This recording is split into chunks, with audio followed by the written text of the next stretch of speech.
Hello বন্ধুরা, দেখো আজকে আমরা রান্নাটা দেখো। এই যে ট্যাংরা মাছ আর কয়েকটা বাসা মাছ আছে। বাসা মাছগুলো এই যে আমি ভাজিয়ে রাখছি। এগুলার আমি আরও কয়েকটা আছে, এগুলো ভাজি। আর এগুলার টমেটো, পেঁয়াজ আর বেগুন নিয়ে রান্না করবো। রান্নাটা আপনারা দেখবেন। এই যে দেখো রান্নাটা কীরকম লাগে। আমি তেল দিলেছি, এই যে পেঁয়াজ কাটিয়ে রাখছিলাম এগুলো দিয়েছি পেঁয়াজগুলো। তারপরে পেঁয়াজগুলো দেওয়ার পরে আমি যে বেগুনগুলো একটু হালকা ভাজিয়ে নিব। ভাজবার পরে আমি এখানে মশলা যা লাগে এগুলো দিব। আপনারা দেখবেন ভিডিওটা কীরকম লাগে, আপনারা কমেন্ট করবেন, কমেন্টে জানাবেন। এই যে লবণ স্বাদ অনুযায়ী লবণটা দিলাম। এই যে দেখো হলদির গুঁড়া সামান্য। তারপরে দিব আমি এখানে মরিচের গুঁড়া। যে মরিচের গুঁড়া আমরা একটু মরিচটা বেশি খাই, নাকি মরিচটা একটু বেশি দিয়ার। আপনারা চাইলে মরিচ কমাইয়া দিয়েন। তারপরে আমি এখানে সামান্য, মাছের মধ্যে তো জিরা দেয় না, তবু আমি একটু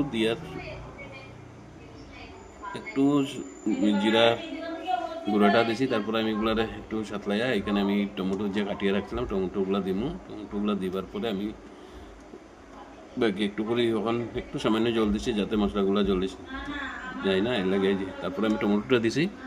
টমেটোটা দিবার পরে আমি এগুলার একটু সাতলাইবার পরে জল দিমু। জলটা যখন দিমু তো আপনারা দেখাইমু, দেখেন।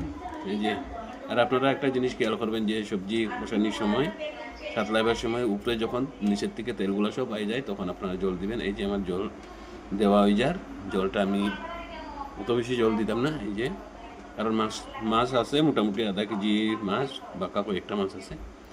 মাছটা আমি দিব ওখানে একটু, জলটা যখন গরম হইব উতরাইব, তখন আমি মাছগুলো দিব। এই যে বাজিয়ে রাখছিলাম মাছগুলো সব, খালি উপরের বাচ্চা মাছ আসলো, বাচ্চা মাছটা বাঁচছি না।